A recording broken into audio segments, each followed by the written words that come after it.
पिछले एपिसोड में हम लोगों ने देखा था कि हेसो स्मोकिंग करने की कोशिश करती है लेकिन वो नहीं कर पाती। और वो खांसते हुए कहती है, दुनिया में लोग स्मोकिंग क्यों करते हैं। और रोज उसका पेट थपथपाने लगता है। फिर वो उससे सिगरेट लेते हुए कहता है, अब स्मोकिंग करना बंद करो। फिर हेसु कहती है, लेकिन ये तो बहुत वेस्ट है, मैंने इसके लिए बहुत पैसे दिए हैं। फिर रोज कहता है, क्या सिगरेट तुम्हारे शरीर से ज्यादा महंगी है। और हानिकारक चीजों को अपने शरीर के अंदर ना डाले सिर्फ इसीलिए कि आपको लगता है कि ये वेस्ट हो जाएगा। ये ठीक है, इसीलिए इसे फेंक दो। क्या हम इसके अलावा कुछ और कर सकते हैं। फिर रोज सिगरेट पकड़ते हुए कहता है, यहाँ पर सिगरेट से कई अच्छी चीजें हैं करने के लिए। और इसी तरीके से वो और भी करीब आ जाते हैं और हेसु उस हॉस्पिटल के दिन को याद करती है जहाँ पर रोज ने हेसु से कहा था, मैं तुम्हें पसंद करता हूँ और मैं मजाक नहीं कर रहा हूँ। और हेसु प्रेजेंट में आती हुई सोचती है, ये तो पागलपन है। और हेसु, तुम अभी क्या सोच रही हो। फिर हेसु रोज से कहता, बंद करो इस चेहरे के साथ अजीब बातें करना। क्या तुम्हें लगता है कि मैं 19 साल की लड़की हूँ जो एक ऐसे यंग लड़के के लिए अपनी दिल की धड़कन को महसूस कर सकती है, जो देखने में ऐसा लगता है जिसके साथ बहुत कुछ चल रहा है। फिर रोज रिप्लाई करता है, तो फिर मैं चाहता हूँ कि तुम 19 साल की होती और तुम्हारा दिल थोड़ा सा धड़क जाए। फिर हेसु कहती है, तो फिर तुम बस एक 19 साल की लड़की से मिलने जा सकते हो। फिर रूस रिप्लाई करता है, नहीं मैं एक अडल्ट हूँ। फिर हेसु मन में सोचती है, मैं भी तो यही कह रहा हूँ। फिर हेसु कहती है, तो फिर 20 साल की लड़की से मिलो। फिर रोज रिप्लाई देता है, मुझे बड़ी उम्र की औरतें पसंद है। और हेसु कहती है, तुम सच में। उसी टाइम रोज का फोन रिंग होने लगता है और रोज अपने फोन को निकाल के देखता है। और हेसु भी उस नाम को देख के सोचती है, हे जी, ये तो उस लड़की का नाम है जिसे मैंने देखा था। फिर हेसु अपने मन में सोचती है, क्या वो सचमुच करीबी है। और ये देख करके उसे हर रात कॉल करती है। मुझे लगता है कि वो सचमुच क्लोज है। और रोज अपने फोन को बंद कर देता है। और हेसु कंफ्यूजन में कहती है, क्या क्या तुमने इस बार भी गलती से फोन को काट दिया। रोज हेसु के क्लोज आते हुए कहता है, नहीं मैंने ये जानबूझकर किया। रोज हेसु की आंखों में देखते हुए कहता है, मैं किसी ऐसे पर्सन के साथ हूँ जिसे मैं पसंद करता हूँ, इसलिए मैं परेशान नहीं होना चाहता। रोज उसे दीवार के साथ पकड़ते हुए कहता है, हाँ अब भागने के लिए कहीं जगह नहीं बची है। हेसु रिप्लाई देती है, क्या क्या तुम्हें मुझ जैसी आंटी पसंद है। मैं मैरिड हूँ और मेरा एक हस्बैंड है और ऑलमोस्ट मेरा एक बच्चा होने वाला था। फिर रोज कहता है, कोई बात नहीं, मैंने अक्सर लोगों से मुझे गंदा छिचोरा कहते हुए सुना है। और हेसु रिप्लाई देती है, क्या तुम सीरियस हो। फिर रोज रिप्लाई देता है, और तुम क्या सोचती हो। फिर हेसु कहती है, तुम सचमुच थोड़ा प्रॉमिस्क्यूअस लगते हो। इसका मतलब है कि जिसके बहुत सारे सेक्सुअल पार्टनर्स होते हैं। फिर रोज कहता है, ये थोड़ा अनफेयर है, आप जितना सोचते हैं मैं उससे भी ज्यादा इनोसेंट हूँ। और रोज हेसु को पकड़ के उसके कान के पास आके धीरे से कहता है, और अगर तुम उस तरीके का आदमी पसंद है और अगर मैं थक भी जाऊँ तो भी मैं तुम्हारे पास ही आऊंगा। रोज का कहने का मतलब ये है कि अगर रोज का रिलेशनशिप बाहर किसी और लड़की के साथ भी होगा तो भी वो घूमकर हेसु के पास ही आएगा। हेसु के हस्बैंड की तरह वो हेसु को छोड़ के बाहर किसी और लड़की के साथ नहीं रहेगा। फिर हमारा सीन शिफ्ट होता है, हमें रेस्टोरेंट का सीन दिखाया जाता है जहाँ पे रोज के क्लासमेट्स अपने पार्टी को एंजॉय कर रहे थे। उनमें से एक लड़का पूछता है कि हेजी कहाँ गई। फिर दूसरा बंदा रिप्लाई करता है, मैंने पहले उसे बाहर जाते हुए देखा था। फिर दूसरा लड़का बोलता है, अरे अरे चलो उसे रहने दो, मुझे लगता है कि वो हमारे साथ नहीं रहेगी जब तक यहाँ रोज ना हो। फिर एक लड़की हेजी का मजाक उड़ाते हुए कहती है, क्या यह फनी नहीं है, उसने उसका पीछा किया और उसने डेटिंग भी नहीं किया और अंत में उसे छोड़ दिया गया। फिर दूसरी लड़की रिप्लाई देती है, हाँ तुमने सही कहा, ऑनेस्टली कहूँ तो मैंने सोचा था कि वो दोनों फ्यूचर में भी साथ होंगे। और मुझे हमेशा ऐसा लगता था कि रोज हमेशा हेजी के साथ अच्छा बर्ताव करता था, यहाँ तक कि पुराने दिनों में भी। फिर एक लड़की हंसते हुए कहती है, ऐसा इसीलिए है क्योंकि वो सुंदर है और वो उसे इम्प्रेस करना चाहती है। और कुछ लड़के रोज के बारे में बात करना शुरू कर देते हैं, लेकिन ऐसा नहीं है कि रोज मिक्स्ड फीलिंग दे रहा था, है ना। वो अच्छा दिखता है और इसके अलावा वो सबसे अच्छे से बात करता है और इसीलिए लड़कियां कंफ्यूज हो जाती है। फिर दूसरा लड़का जवाब देता है, ऐसा सिर्फ इसीलिए है क्योंकि वो ये भी नहीं जानता कि लड़कियों को कैसे हैंडल करना है और लड़कों के बीच का अंतर तुम तुरंत ही बता सकते हो, है ना। रोज ने प्रोबेबली बहुत सारी लड़कियों के साथ संबंध बनाया होगा जो उसको पर्दे के पीछे से पसंद करती थी, इसीलिए मेरे जैसा लड़का ही असली डील है। और इतनी सारी फालतू की बकवास सुनने के बाद डोंगवो को गुस्सा आ जाता है क्योंकि वो लोग रोज और हेजी के पीठ पीछे उनकी बुराई कर रहे थे। डोंगवो अपने गिलास को नीचे रख के सबको चुप होने के लिए कहता है और डोंगवो कहता है, क्या तुम सब लोग पागल हो गए हो। और गाली देते हुए कहता है, ये तुम्हारा चेहरा है जो कचरा है, रोज नहीं। और डोंगवो पार्टी को छोड़ के जाते हुए कहता है, जो लोग मेरे सामने एक शब्द भी नहीं बोल पाते वही पीठ पीछे सबसे ज्यादा बोलते हैं। मैंने तो सोचा था कि ये बंदा आगे जाकर उस लड़की के चक्कर में कुछ गलत करेगा, लेकिन ये तो देवमानुस निकला, या शायद मैंने ज्यादा जल्दी बोल दिया। और वो पीछे बैठे लोग कहते हैं, डोंगवो कैसा एक्ट क्यों कर रहा है। और दूसरा पर्सन बोलता है, शायद वो नशे में है। फिर हमें बाहर हेजी को दिखाया जाता है जो स्मोकिंग करते हुए रोज को कांटेक्ट करने की कोशिश कर रही थी। और डोंगबोक हेजी के पास आके कहता है, तुम क्या कर रही हो, बाहर बहुत ठंडी है। क्या तुम अभी भी मैसेजेस भेज रहे हो जिसका जवाब भी नहीं दिया जा रहा है? फिर हेजी रिप्लाई करती है, इससे क्या फर्क पड़ता है? फिर डोंगवुक कहता है, मुझे बस तुम्हें इग्नोर किए जाने का दुख है। फिर हेजी कहती है, चाहे मुझे इग्नोर किया जा रहा हो या नहीं, तुम अपने काम से काम रखो।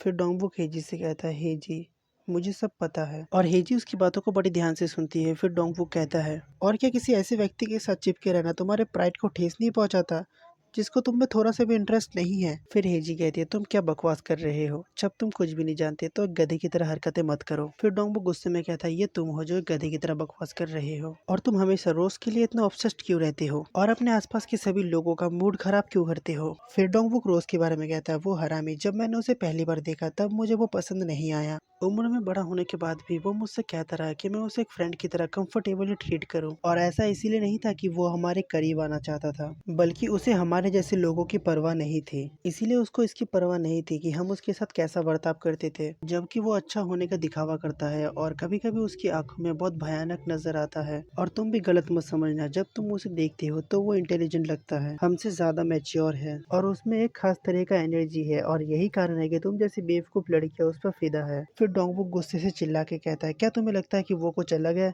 बकवास, सारे आदमी सेम है, सिर्फ इसलिए कि वो मुझसे कुछ साल बड़ा है वो मुझसे अलग नहीं है। फिर हेजी कहती है, हाँ हाँ, क्या तुम्हारा बात खत्म हो गया तुम पथेटिक बास्टर्ड? फिर डोंगवुक कहता है, पथेटिक? क्या तुमने अभी मुझे पथेटिक कहा? और हेजी कहती है, हाँ तुम सच में बहुत बेवकूफ हो। और डोंगवुक गुस्से में हेजी के कंधे को पकड़ के उसे दीवार की तरफ पुश करते हुए कहता है, बेवकूफ? जिस रोज की तुम चापलूसी कर रही हो वो बहुत बेवकूफ है। और डोंगवुक हेजी को दीवार के साथ पकड़ के कहता है, मैंने कहा कि मैं सब कुछ जानता हूँ, और इसमें ये कारण भी शामिल है कि वो तुम्हारे साथ अच्छा बर्ताव क्यों कर रहा है। क्या तुम्हारा छोटा भाई बहन बीमार नहीं है? और वो बीमार है इसीलिए वो स्कूल भी नहीं जा सकता, और यही कारण है ना, जब भी तुम्हें खाली समय मिलता है तुम अपनी छोटी भाई बहनों की देखभाल करने जाते हो, और तुम्हारे पेरेंट्स उस मेडिकल बिल को पे करने के लिए कड़ी मेहनत कर रहे हैं। तो वो कमीना तुम्हारे साथ अच्छा बर्ताव इसीलिए नहीं कर रहा है क्योंकि वो तुम्हारी परवाह करता है, बल्कि वो तुम पर बस दया दिखा रहा है क्योंकि तुम अपने छोटे भाई बहनों से इतना प्यार करते हो। और वो एक बेवकूफ है जो बीमार होने के कारण एक साल तक स्कूल नहीं जा सका। और अपने भाई बहनों के बारे में ऐसी बातें सुन के हेजी को गुस्सा आ जाता है, और वो डोंगवुक को थप्पड़ लगाते हुए कहता है, मेरी भाई बहनों के बारे में ऐसी बातें करना बंद करो कमीने। और डोंगवुक भी हेजी को मारने के लिए अपने हाथ को उठाते हुए कहता है, क्या तुमने अभी मुझे मारा? तुम सच में? और डोंगवुक बीच में ही रुक जाता है और अपने सर को खुजाते हुए कहता है, हाँ, इसे भूल जाओ, ये इसके लायक नहीं है, डैम इट। और तुम्हारे जैसे किसी को मारना, इससे कुछ नहीं होगा। खैर जो भी हो। और डोंगवुक सिगरेट जलाते हुए कहता है, अगर मैं फिर से तुम्हारी परवाह करना शुरू कर दूं तो मैं बेवकूफ बनूंगा, एक बेवकूफ। डोंगवुक जब अपनी सिगरेट को जला रहा था तभी उसके पीछे उसे कोई महसूस होता है, और रोज उसके पीछे आ गया था। रोज उसके कंधे पे हाथ रख के उसे सिगरेट लेते हुए कहता है, तुम रास्ते पर स्मोकिंग क्यों कर रहे हो? तुम एक क्रिमिनल की तरह दिख रहे हो। रोज कहता है, डोंगवुक, यहाँ पर कहीं भी एस्ट्रे नहीं है। इधर रोज को देख के डोंगवुक की पहली फटी पड़ी थी, और वो कांपती आवाज में कहता है कि क्या? रोज सिगरेट को उसके हाथ के पास ले जाते हुए कहता है, अगर यहाँ पर एस्ट्रे नहीं है तो स्मोकिंग करने वाले पर्सन को इसे फेंक देना चाहिए। ऐसा कहते हुए रोज उस जलते सिगरेट को उसके हाथ पर लगा देता है। डोंगवुक दर्द के मारे तेजी से चिल्ला पड़ता है और वहीं पे अपने हाथ को पकड़कर बैठ जाता है, और रोज अपना काम खत्म करने के बाद वहां से जाने लगता है। और हेजी उसे जाते हुए देख के उसे आवाज लगाती है, हे रोज। लेकिन रोज उसे ऐसे इग्नोर कर रहा था जैसे उसने कुछ सुना ही नहीं है। फिर एरी कहती है, हे तुम रुको, मैंने तुम्हें बुलाया, रुको। और हेजी की आंखों में साफ साफ गुस्सा दिख रहा था। फिर एरी रोज से पूछती है, क्या तुम्हारा कोई गर्लफ्रेंड है? फिर रोज पीछे पड़ता है और स्माइल करते हुए कहता है, हाँ, कोई मुझे सचमुच बहुत ज्यादा पसंद है। और इस बात को सुनने के बाद हेजी का तो दिल ही टूट जाता है। सो हेजी, मैं आशा करता हूँ कि अब से तुम मुझे कांटेक्ट नहीं करोगी। और रोज वहां से चला जाता है, और रास्ते से चलते हुए रोज का फोन रिंग होने लगता है। और रोज जब अपने फोन को निकाल के चेक करता है तो वो देखता है कि यीशु ने उसे एक मैसेज भेजा है। मैसेज में लिखा हुआ था, मैं तुम पर भरोसा करता हूँ जब तुमने कहा कि तुम स्मोकिंग नहीं करते, इसीलिए तुम ऐसा मत करना। पहले तो रोज उस मैसेज को देखता है, फिर छोटा सा स्माइल करते हुए मैसेज सेंड करता है, मैं अपनी लाइफ में फिर कभी स्मोकिंग नहीं करूंगा, प्रॉमिस। फिर हमारा सीन फ्लावर शॉप की तरफ शिफ्ट होता है जहाँ पे हेसु की फ्रेंड कुछ तो सोच रही थी। फिर वो कहती है, मैं सचमुच बहुत क्यूरियस हूँ। हेसु कंफ्यूज होती है और कहती है, वो क्या है? फिर हेसु की फ्रेंड कहती है, तुम्हें पता है मैं पिछली बार से ही कुछ पूछना चाहती हूँ, रोज गाय के साथ तुम्हारा क्या रिश्ता है? जब तुम बीमार थे तो उन्होंने तुम्हारे शिफ्ट को कवर किया, और इन दिनों काम के बाद वो हमेशा तुम्हें लेने आता है। आमतौर पर जो लोग एक दूसरे को सिर्फ जानते हैं वो एक दूसरे के लिए इतना कुछ नहीं करते। फिर वो हैरान होते हुए कहती है, क्या ऐसा हो सकता है कि वो सचमुच आपको पसंद करता है? और क्या वो एक मैरिड वुमन के साथ फ्लर्टिंग कर रहा है बिना वो जाने कि आपका हस्बैंड भी है? और वो हेसू से जेलिस भी हो रही थी। फिर हेसू ऑकवर्ड तरीके से हंसते हुए कहती है, वेल ऐसा कोई तरीका नहीं है कि वो मुझे पसंद कर सकता है ना? फिर हेसू की फ्रेंड हेसू को थोड़ी देर देखती है और कहती है, ये तो बहुत बड़ा मजाक है हेसू, चाहे कुछ भी हो जाए ऐसा कोई तरीका नहीं है कि वो सच में तुम्हें पसंद करता हो। उम्र के डिफरेंस और तुम्हारे उम्र से सुंदर होने के बारे में जो बातें मैंने तुमसे कही थी वो सारे मजाक भरी थी। अरे क्या बकवास है, ये लड़की क्या कह रही है? अंदर की फीलिंग बाहर आ रही है। और उसकी फ्रेंड कहती है, ऑनेस्टली कहो तो जब उसके आसपास दूसरी लड़कियां हैं तो वो रोज गाय तुम्हारे साथ क्यों घूमेगा? हो सकता है कि तुम दोनों के बीच में कोई बहुत बड़ी छिपी हुई कहानी हो, जैसे कि तुम पास्ट में एक दूसरे के लाइफ सेवर थे, बिल्कुल किसी के ड्रामा की तरह। फिर वो हंसते हुए कहती है, हाँ हाँ, ये कहना ही कितना फनी है, दुनिया बदल गई है और पहली नजर में प्यार तभी होता है जब लोग एक ही लेवल पर हो। इसका कोई सेंस नहीं है ना? एक रोज का जैसा सुंदर लड़का बिना किसी रीजन के एक आंटी को पसंद करेगा। फिर हमारा सीन दोबारा से शिफ्ट होता है, हमें हेसू को मीट रेस्टोरेंट पे दिखाया जाता है और हेसू फ्लावर शॉप में हुई उन बातों को सोचती है जहाँ उसकी फ्रेंड ने कहा था, पहले नजर में प्यार तब होता है जब वो दोनों सेम लेवल पर होते हैं। इसका कोई सेंस नहीं है ना, कि उसके जैसा एक लड़का एक आंटी को पसंद करेगा। हेसू ये सब सोच ही रही थी, तभी हेसू की फ्रेंड आके हेसू को बुलाती है। हेसू कहती है, फिर हेसू की फ्रेंड उसे विंडो की तरफ इशारा करते हुए कहती है, उधर देखो। हेसू जब उस साइड देखती है तो वहाँ रोज अपना बाइक लेके आया था। फिर हेसू की फ्रेंड कहती है, वो पर्सन आपका जान पहचान का है ना? और रोज भी बाहर से उन दोनों को नोटिस कर लेता है। फिर हेसू की फ्रेंड अपने मन में सोचती है, वो एक पपी जैसा दिखता है जिसे अभी अभी उसका ओनर मिला है। फिर हेसू की फ्रेंड हेसू से कहती है, जाओ और उससे मिलो। फिर हेसू कहती है, मैं ऐसा कैसे कर सकती हूँ, मैं यहाँ काम करती हूँ। फिर हेसू की फ्रेंड कहती है, जब भी मुझे आराम की जरूरत पड़ती है तुम हमेशा मेरे बारे में सोचती हो, इसीलिए मुझे तुम्हारी जगह पर काम करने में कोई परेशानी नहीं है, इसीलिए जल्दी करो और जाओ। फिर हेसू जल्दी जल्दी रोज से मिलने के लिए बाहर आ जाती है। फिर रोज कहता है, हेलो आंटी। फिर हेसू रोज से पूछता है, तुम यहाँ क्यों आए हो? रोज रिप्लाई देता है, मैं बस यहाँ से गुजर रहा था, मैं बस तुम्हें देखना चाहता था। और हेसू कहती है, तुम काम कर रहे हो है ना? क्या तुम्हें भूख नहीं लगी? रोज कहता है, नहीं, मैंने डिनर पहले ही कर लिया था। और हेसू सोचती है, फिर भी मुझे लगता है कि जब वो वापस आएगा तो वो भूखा होगा। और हेसू अंदर जाते हुए रोज से कहता है, यहाँ पे वेट करो। रोज तो वहीं पे कंफ्यूज होकर बैठा रहता है और हेसू अंदर जाके काउंटर में कुछ टॉफियाँ रखी हुई थी, शायद वो कुछ गिफ्ट होंगे या फिर सैंपल्स के लिए रखे होंगे। हेसू वहां से दो चार टॉफियाँ उठा लेती है और हेसू बाहर आते हुए रोज को टॉफी देते हुए कहती है, ये लो, इसे लो और खाओ। रोज उन टॉफियों को देख के कहता है, क्या ये कैंडी है? फिर हेसू कहती है, हाँ, ये कुछ खास नहीं है, लेकिन जब तुम मुश्किल समय से गुजर रही हो तो ये थोड़ा मदद करता है, तुम्हें इसे अभी खा लेना चाहिए। फिर रोज अपने हाथों को दिखाने लगता है। फिर हेसू कहती है, ओ, तुमने ग्लव्स पहन रखे हैं, ये ठीक है, उन्हें मत उतारो, मैं तुम्हें खिलाता हूँ। हेसू टॉफी के रैपर को खोलते हुए फ्लावर शॉप में हुई उन बातों को फिर से सोचती है। हुआजोंग सही थी।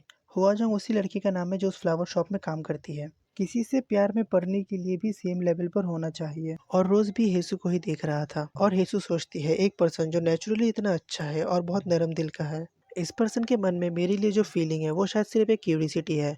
शायद इसे मेरे लिए सिर्फ सिंपैथी होगा, कोई लव इंटरेस्ट नहीं होगा। और इसके अलावा उसने उस दिन उस सीन को भी तो देखा था। और हेसू रोज के सामने कैंडी लेके जाके कहता है, आ करो, और वो उसे कैंडी खिला देता है। रोज इधर अपनी कैंडी को एंजॉय करते हुए सोचता है, हेसू तुम फिर से ओवर थिंकिंग कर रहे हो। फिर हमारा सीन शिफ्ट होता है, हमें हेसू का घर का सीन दिखाया जाता है जहाँ पे हेसू सोते हुए बहुत ही बुरा सपना देख रही थी। उसका हस्बैंड किसी और लड़की के साथ नाइट स्पेंड कर रहा था और वो सपना उसे इतना रियल लग रहा था कि वो जोर जोर से सांसें ले रही थी और उसकी आंखों से आंसू भी आ रहे थे। फिर अचानक उसके पीछे एक काली परछाई दिखाई देती है और तुम्हें पता चल ही गया होगा कि ये कौन है। रोज अपने हाथों को आगे बढ़ाता है और हेसू की आंखों से आंसुओं को साफ करता है, तभी हेसू की आंखें खुल जाती है। हेसू कंफ्यूजन में सोचती है, इतना बड़ा और ठंडा हाथ, क्या ये मिंचुअल है? हेसू पीछे मुड़ने की कोशिश करती है लेकिन रोज उसकी आंखों को बंद कर देता है। और तुम लोग हेसू का वाइब्रेशन से ये पता लगा सकते हो कि रोज का दूसरा हाथ कहाँ कहाँ जा रहा है। फिर रोज हेसू के कान और गर्दन पे काटना शुरू कर देता है। इसी दौरान रोज का हाथ हेसू अपनी आंखों से हटा लेती है। फिर हेसू रोज के हाथ पे बना हुआ टैटू को देख लेती है और वो बहुत हैरान होती है क्योंकि उसे लग रहा था कि वो मिंचुअल है। फिर वो जल्दी से पीछे मुड़ती है और हेसू रोज के चेहरे को देख लेती है। अब देखो भाई लोग, मैं नॉर्मली ऐसे पार्ट को नहीं रखता, ज़्यादातर मैं इसे स्किप कर देता हूँ, लेकिन मुझे लगा कि शायद तुम लोग इसे देखना चाहोगे।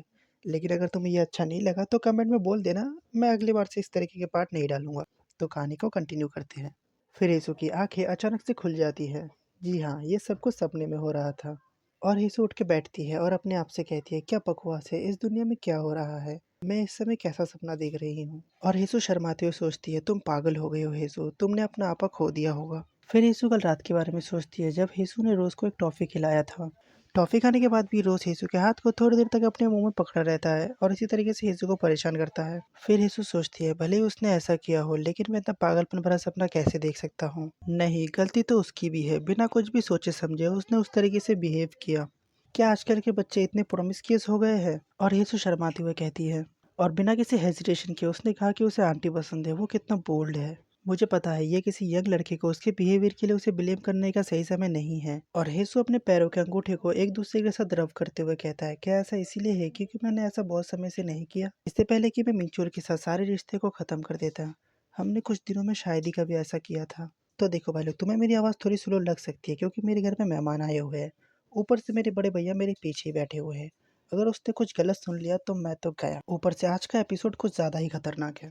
तो चलो भाई लोग, आज के पार्ट को यहीं पे ख़त्म कर देते हैं। और तुम्हें अगर वीडियो अच्छा लगा तो चैनल को सब्सक्राइब ज़रूर से कर लेना। तो मिलते हैं नेक्स्ट वीडियो में, तब तक के लिए bye bye, tata, good night and sayonara.